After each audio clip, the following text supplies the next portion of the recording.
네, 오늘 본문 말씀을 보면 바리새인들이 모였을 때에 한 율법사가 예수님을 책잡으려고 질문을 합니다. 예수님, 율법 중에 어느 계명이 큽니까? 라고 질문을 합니다. 이 질문에 대해서 예수님이 두 가지 큰 계명을 말씀하시는데, 하나는 뭐죠? 우리 37절과 38절 말씀 우리 다시 한번 읽어보겠습니다. 예수께서 이르시되 내 마음을 다하고 목숨을 다하고 뜻을 다하여 주 너의 하나님을 사랑하라 하셨으니 이것이 크고 첫째 되는 계명이요. 한마디로 하나님을 전심으로 사랑하라 라는 말씀이겠지요. 그리고 또 한 가지의 말씀을 주십니다. 그 말씀이 뭐냐면 39절과 40절의 말씀입니다. 우리 함께 읽어보겠습니다. 둘째도 그와 같으니 내 이웃을 내 자신같이 사랑하라 하셨으니 이 두 계명이 온 율법과 선지자의 강령이니라. 아멘. 바리새인들은 흔히 하나님에 대한 의무를 다하면 사람에 대한 의무는 소홀히 해도 된다라고 생각하고 또 주장하는 사람들입니다. 그렇지만 예수님이 말씀하신 것이 무엇이냐면 하나님을 사랑하는 것처럼 하나님을 사랑하는 만큼 사람도 동일하게 사랑해야 된다, 이웃을 사랑해야 된다라고 말씀해 주셨습니다. 여러분, 사람은 누구나 관계 속에서 살아갑니다. 하나님과도 관계입니다. 나와 하나님과도 친밀한 관계 속에서 하나님을 전심으로 사랑하는 관계로 살아가야 합니다. 마찬가지로 나와 다른 사람과의 관계에서도 친밀하고 신뢰하고 격려하는 관계로 살아가야 할 것입니다. 왜냐하면 우리는 늘 관계를 맺고 살아가기 때문입니다. 어떤 고3 아이가 어버이날이 되어서 자기 엄마에게 편지를 썼답니다. 카네이션도 만들어 드렸고요. 편지에 이렇게 썼습니다. 사랑하는 엄마, 오늘이 어버이날이에요. 늘 감사하고 있어요. 그리고는 뭐라고 썼냐면, 그런데 엄마, 나는 언제나 엄마 마음에 드는 딸이 될 수 있을까요? 나는 왜 항상 엄마에게 실망만 주는지 모르겠어요. 나도 내 자신이 실망스러워요. 그런데 엄마, 나는 때로 하나님께 사랑받고 용납받는 것보다 엄마에게 사랑받고 용납받는다는 게 더 어렵게 느껴져요. 엄마, 나도 잘하는 거 있잖아요. 조금만 잘해도 격려해주면 안 되나요? 나도 내 인생이 힘들어요. 오늘 제가 카네이션 만들었는데 꼭 달고 다니세요. 또 잘못 만들었다고 혼내지 말아주세요. 못난 딸 울림. 여러분, 고3이면 다 컸잖아요. 근데 왜 이 아이가 엄마에게 그렇게 썼을까요? 편지를. 여러분, 이 엄마는 이 딸을 사랑하긴 하지만 이 딸을 키울 때 이렇게 키웠습니다. 얘야, 잘해야 된다. 얘야, 더 잘해라. 얘야, 차질 없이 해라. 최선을 다해라. 미리미리 해라. 너 왜 하는 것마다 그러냐? 늘 이렇게 말을 하면서 키웠습니다. 사랑하지만.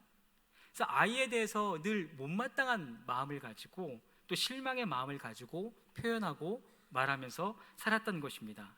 그래서 이 아이가 그렇게 자라면서 스스로에 대해서 어떻게 느꼈냐면, 나는 늘 부족하다. 나는 아무리 열심히 해도 엄마 마음에 들지 않는다. 난 못한다. 이런 아이는요, 내가 아무리 해도 안 되는구나, 이렇게 배우게 됩니다. 나는 못하는구나, 이렇게 됩니다. 무엇인가를 잘해놓고도 끊임없는 인정과 칭찬에 목마른 그런 사람이 되는 것입니다. 그런데 무서운 것이 있는데, 그것이 무엇이냐면, 이렇게 자란 사람은 그의 부모님에게만 부족함을 느끼는 것이 아니라 하나님에게도 느낍니다. 가끔 어른들에게서 이런 말씀하시는 것을 듣습니다. 뭐라고 말씀하시냐면, 제가 볼 때는 정말 기도 열심히 하시는 분이거든요. 늘 새벽에 나오거나 아니면 그렇게 열심히 기도하시는 분인데, 그렇게 기도해놓고 뭐라고 말씀하시냐면 자기는 부족하대요. 기도를 할 줄 모른대요. 교회에서도 봉사해놓고 헌신해놓고 열심히 해놓고 아직도 부족하대요. 뭔가 더 해야 된대요. 뭔가를 더 해야지만 하나님께 칭찬을 받을 것 같대요. 그렇게 이야기를 합니다.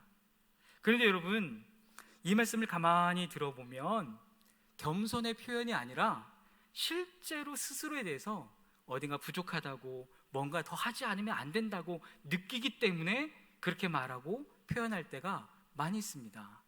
왜 그럴까요?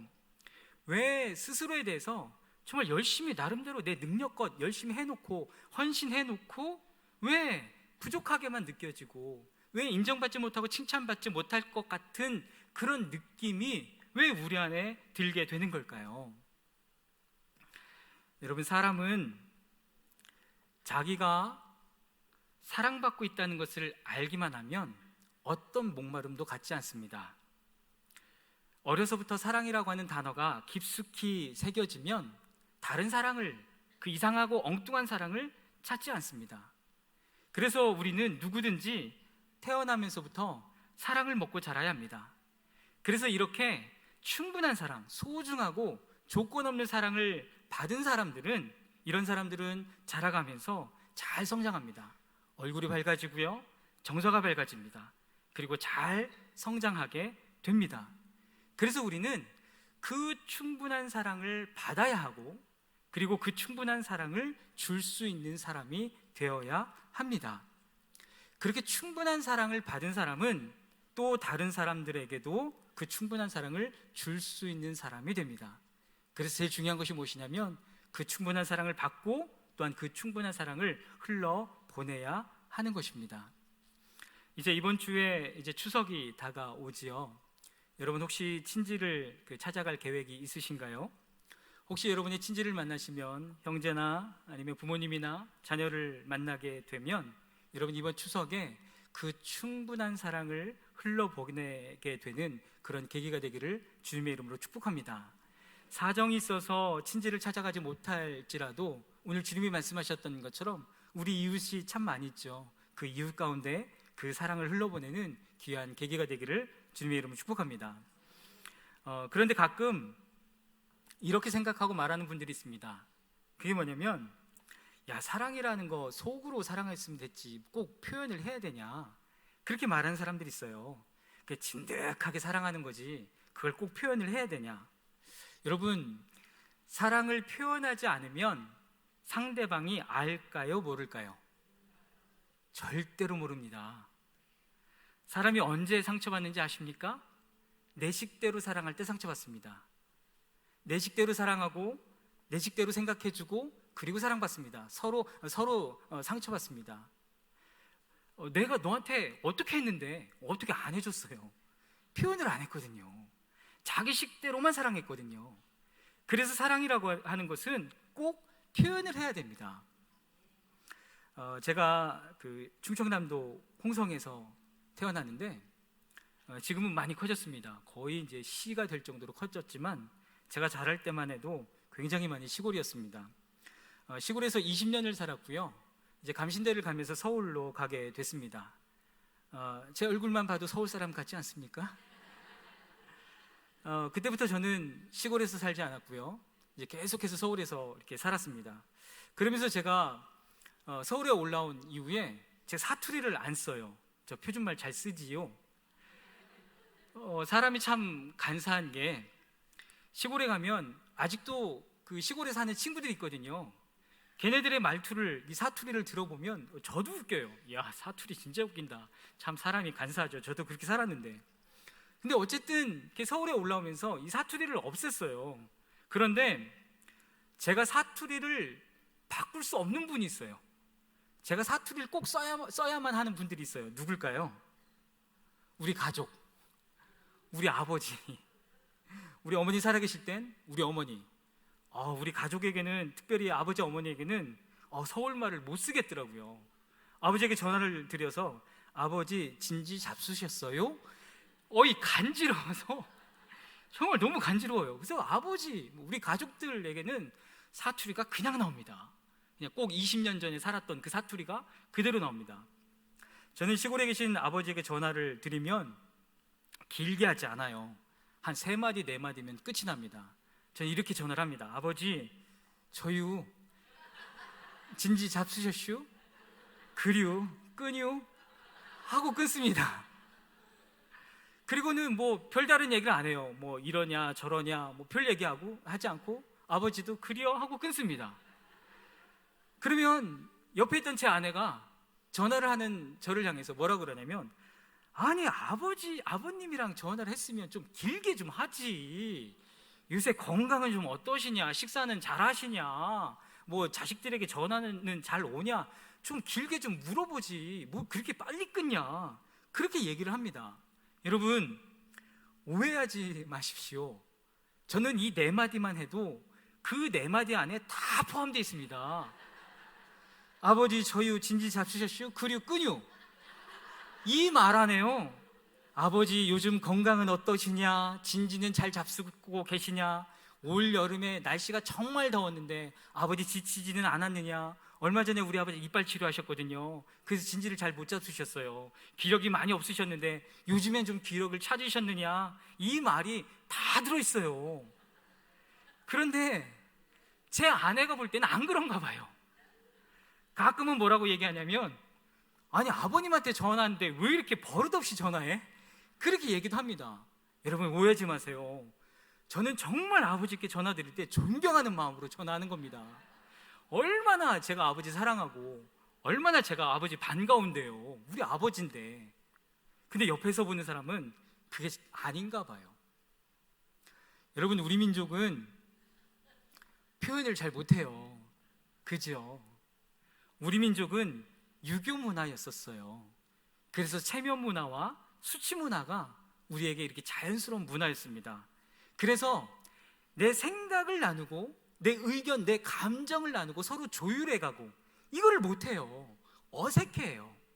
그리고 서양에서는 아이 컨택이라고 하는데, 우리가 서로가 서로의 눈을 잘 바라보지를 못합니다. 이게 쑥스럽고 어색해서. 한 10몇 년 전에 제가 DTS 훈련을 처음 받을 때, PDTS라고요, 그 목회자 DTS인데, 그 DTS는 다 목회자들만 오십니다. 그래서 목사님 부부들 오고 또 가끔 전도사님들 오고, 그래서 제가 전도사 때 그 훈련을 받았습니다. 그때 훈련을 받을 때 제 아내가 일을 해야 됐기 때문에 저는 혼자서 훈련을 받았어요. 그런데 앞에서 계속해서 어떤 걸 훈련하냐면, 축복성 있잖아요. 뭐 축복합니다, 너는 시냇가에 심은 나무라, 이런 축복성을 자꾸 시키면서 뭘 하게 하냐면, 꼭 부부끼리, 목사님 부부끼리 눈을 보고 찬양하라고, 눈을 보고 찬양하라고 꼭 그렇게 시킵니다. 훈련을 엄청 많이 합니다.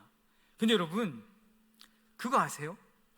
목사님들도요, 목회하시는 목사님 부부들도요, 서로 눈을 못 봐요. 눈을 보고 찬양하라 그러면 눈을 감고 이러고 있어요. 아니면 이제 딴 데 보고 있거나, 아니면 가사 보거나, 옆에를 못 봐요. 그래서 앞에는 계속 얘기하죠. 눈을 보고 찬양하시라고. 그러다가 어쩌다가 서로 부부가, 목사님 부부가 서로 눈을 마주칩니다.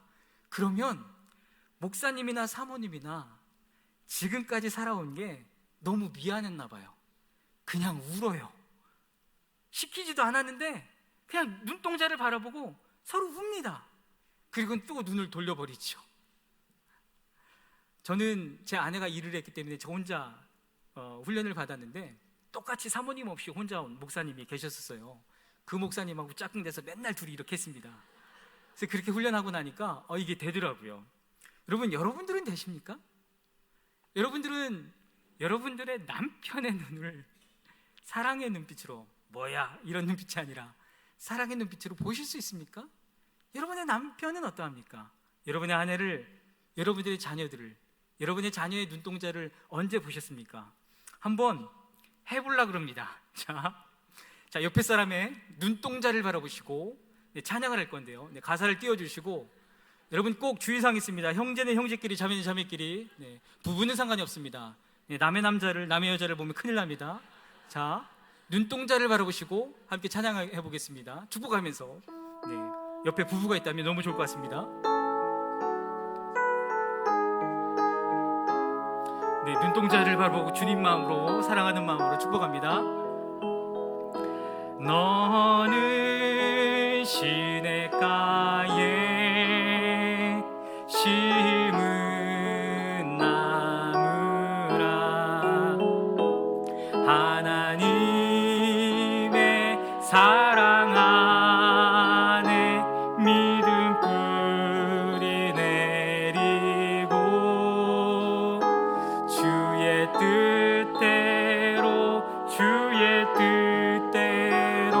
한 번 더 할 건데 눈동자를 보시고 한번 해보시라니까요. 너는 시냇가에 심은 나무라. 너는 시냇가에 심은 나무라. 하나님의 사랑 안에 믿음 뿌리 내리고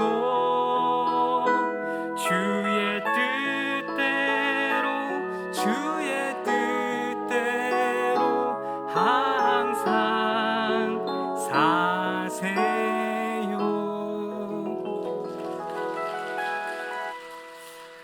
광고 시간 같습니다. 예배를 끝내야 될 것 같은데 여러분 잘 되시나요? 교회를 오래 다니면 아주 묘한 능력이 우리 안에 생기는데요, 잘 축복하고 잘 바라보면 찬양합니다. 그리고는 마음으로 두근두근합니다. 이거 왜 시키는 거야? 빨리 좀 끝내지. 그런 능력이 우리 안에 생깁니다. 여러분, 사랑하는 남편이고 사랑하는 아내이고 사랑하는 내 자녀들이고 사랑하는 부모님이고 그리고 마땅히 사랑해야 할 내 이웃인데 이게 왜 잘 안 될까요? 여러분, 집에 가서 한번 해보시길 바랍니다. 정말 내가 그렇게 할 수 있는 사람인가? 사랑은요, 표현해야 돼요. 표현해야 돼요. 아까도 말씀드렸지만 왜 관계 안에 상처가 그렇게 많은가? 내 식대로 사랑해서 그래요. 내 입장에서 생각하고 내 입장에서 사랑해서 그래요. 내가 어떻게 했는데 어떻게 안 했다니까요. 해주질 않았다니까요. 표현을 안 했으니까. 그래서 여러분, 우리가 계속해서 이 표현하는 것을 연습하시고 훈련하셔야 됩니다.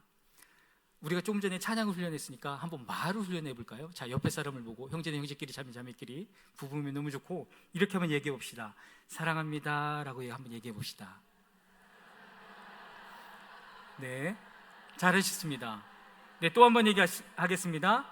당신은 정말 귀하신 분이십니다. 당신을 보면 행복합니다. 잘 될 것입니다.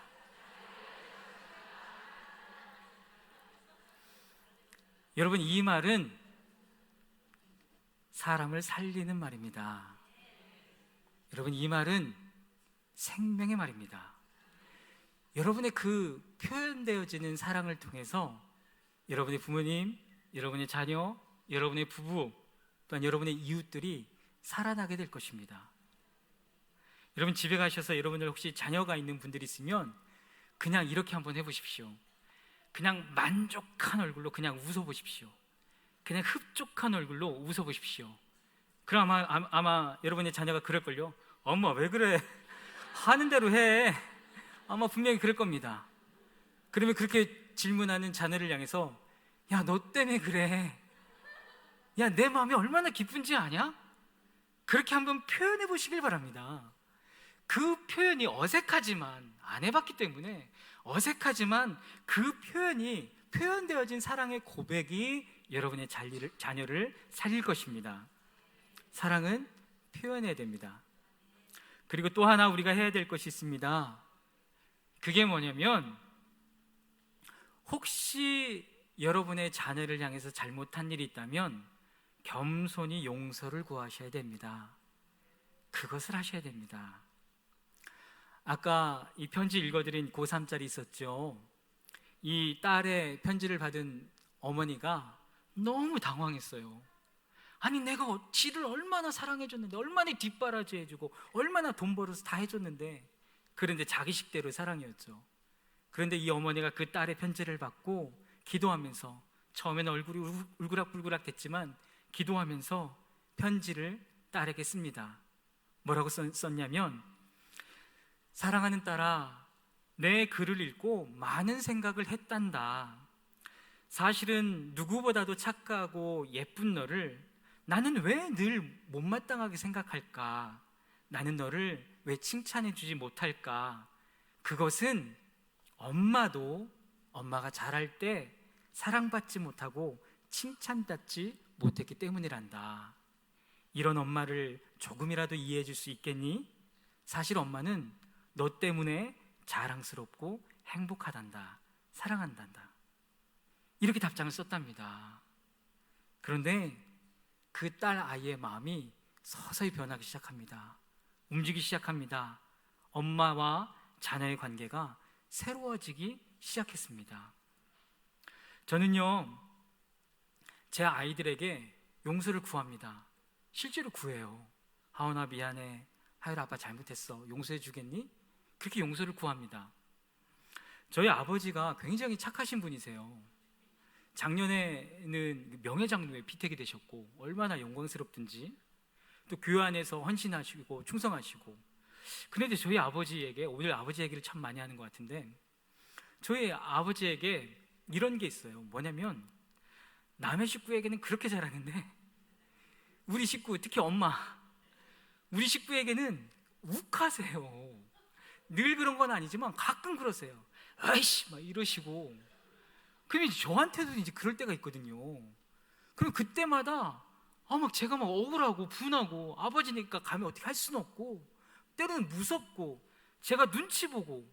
저희 아버지 너무 좋으신 분인데 그럴 때가 좀 있으셨어요. 그런데 제가 참 목사라고 하는 타이틀을 가지고 살아가고 있는 저이지만, 제가 제 아이들에게 가끔은 똑같이 그렇게 하더라고요. 제가 우리 애들에게 욱하고 화내고 스트레스 받으면 때로는 우리 아이들에게 그걸 얘기하고, 그러면 막 너무 미안한 거예요, 우리 아이들에게. 왜냐하면 아빠 때문에 그 눈치 보고 막 아이들이 무서워하고 하는 것들이 우리 아이들에게 흘러갔을까 봐 그게 너무 미안한 겁니다. 그래서 제가 이렇게 욱하고 하는 이후에 아이들에게 꼭 그럽니다. 하원아 아빠 정말 미안해, 정말 미안해. 그래 놓고 또 화낼 때 많지요. 사람 다 똑같죠. 그렇지만 용서를 구합니다. 하율아 아빠가 정말 미안해, 정말 미안해. 그리고는 용서를 구한 다음에 꼭 하는 말이 있습니다. 아빠 용서해 줄래? 그 얘기를 꼭 해요. 하원아 아빠 용서해 줄래? 그 얘기를 꼭 해요. 왜냐하면 용서를 저도 받아야 되지만 걔네들이 용서하지 않는 마음을 가지고 살아가면, 그 마음이 계속해서 쌓여가면 그 아이들 마음 가운데 내가 아버지를 용서하지 못했어, 아버지를 미워했어 라고 하는 그 건강하지 못한 그 마음이 계속 아이들에게 쌓이게 되거든요. 그래서 다른 사람과의 관계 속에서도, 심지어 하나님과의 관계에서도 눈치 보고 내가 열심히 해놓고 기도해놓고 내가 뭔가 부족한가, 또 하나님 혼내지 않을 건가, 그런 마음이 쌓여가거든요. 그래서 제가 우리 아이들에게 꼭 용서를 구한 다음에 그렇게 이야기합니다. 하원아 하율아 아빠 용서해 줄래? 그럼 얘들이 그래요. 아빠 용서해 줄게. 그리고 또 잘 놉니다. 개콘을 보면서 또 잘 놉니다. 물론 이 아이들의 마음 가운데 뭐 얼마나 남겨졌는지 모르겠어요. 그건 제 책임이겠죠. 어쨌든 이렇게 표현을 합니다. 용서를 구하고 우리 아이들은 용서를 해줍니다. 사랑하는 여러분, 여러분들이 아버지란 이름으로 우리의 자녀를 얼마나 통제하셨습니까? 여러분, 우리가 엄마의 사랑이라고 하는 그 단어를 가지고 얼마나 내 마음대로 내 아이를 조종했습니까? 엄마가 너 얼마나 사랑하는지 알아? 다 너 잘되라고 그러는 거야. 그러나 사실은 내 만족이었고 내 감정이었고 내 뜻이었던 것입니다. 내 자녀의 눈동자를 한 번만이라도 들여다보면 이 아이가 얼마나 무서워하는지, 이 아이가 얼마나 억울한지, 이 아이가 사실은 아버지, 사실은 엄마, 내 마음은 그게 아니라고요, 그걸 얘기를 하고 싶어 했는지 여러분의 자녀의 눈동자를 들여다보시면 여러분 그게 보이기 시작합니다. 그렇다면 혹시라도 내 자녀에게 용서를 구해야 되는 일이 있다면 여러분들의 자녀들일지라도 용서를 구하셔야 됩니다. 가능하다면 뭐 무릎을 꿇고 용서를 구해도 좋겠죠. 감히 내 자녀여도. 왜냐하면 그것이 나도 살아났지만 그것을 통해서 여러분의 자녀도 살아날 수 있기 때문입니다. 왜냐하면 사랑이라고 하는 것은 그 사랑을 충분히 받은 사람만이 사랑할 수 있기 때문입니다. 용서라고 하는 것은 그 용서를 받아본 사람만이 용서할 수 있기 때문입니다. 왜냐하면 충분한 사랑과 칭찬과 존중을 할 수 있는 사람은 먼저 그 충분한 사랑과 칭찬과 존중을 받아본 사람만이 그렇게 할 수 있기 때문인 것입니다. 사랑하는 여러분, 이번 명절을 계기로 여러분들을 통해서 그 충분한 사랑이 흘러가는 시간이 되기를 주님의 이름으로 축복합니다. 사랑은 표현하셔야 됩니다. 내 식대로 사랑하는 것이 아닙니다. 때로는 무엇을 원하는지, 어떤 사랑을 받기를 원하는지 묻고 서로 대화하면서 그 사랑을 표현하셔야 됩니다. 그리고 혹시라도 내가 잘못한 일이 있다면, 내 자녀를 향해서 내 마음대로 조종하고 통제한 일이 있다면, 내 자녀가 아니라 내 이웃을 향해서, 사람들을 향해서 그러한 일들이 있다면 용서를 구할 수 있는 그 용기까지 있으셔야 됩니다. 이번 명절을 통해서 그렇게 사랑을 표현하고 용서를 구하는 것을 통해서 여러분과의 자녀의 관계, 여러분과의 부부와의 관계, 여러분과의 또한 이웃과의 관계, 친척과의 관계, 또한 부모님과의 관계, 그 모든 관계 속에서 예수님께서 말씀하셨던 것처럼 내 이웃을 내 자신처럼 사랑하라고 말씀하셨던 그 사랑이 흘러가게 되기는 귀한 시간이 되기를 주님의 이름으로 축복합니다. 네, 기도하겠습니다. 주님, 내가 또 화냈습니다. 주님, 내가 또 얼굴을 붉혔습니다. 주님, 내가 또 삐졌습니다. 주님, 내가 또 내 식대로 사랑했습니다. 주님, 그러나 그런 나를 십자가에 죽기까지 나를 사랑하셨습니다. 주님, 오늘 예배한 모든 이들 가운데 그 십자가 사랑이 깊이 심겨지게 하여 주셔서 주님이 나를 사랑하시기 때문에, 하나님의 놀라운 사랑과 은혜와 긍휼이기 때문에 이제는 그 사랑을 머금고 내 이웃과 내 자녀와 내 부모와 내 친척과 내 친지들과 모든 사람들 가운데 그 충분한 사랑을 흘러보낼 수 있는 저들 모두가 될 수 있도록 역사하여 주시옵소서. 그로 말미암아 하나님의 아름다운 일들, 하나님의 그 관계의 아름다운 일들이 우리 모두들 가운데 회복되어 줄 수 있도록 기름 부어 주시옵소서. 그렇게 행하시고 역사하실 주님을 찬양하며 예수님의 이름으로 기도했습니다. 아멘.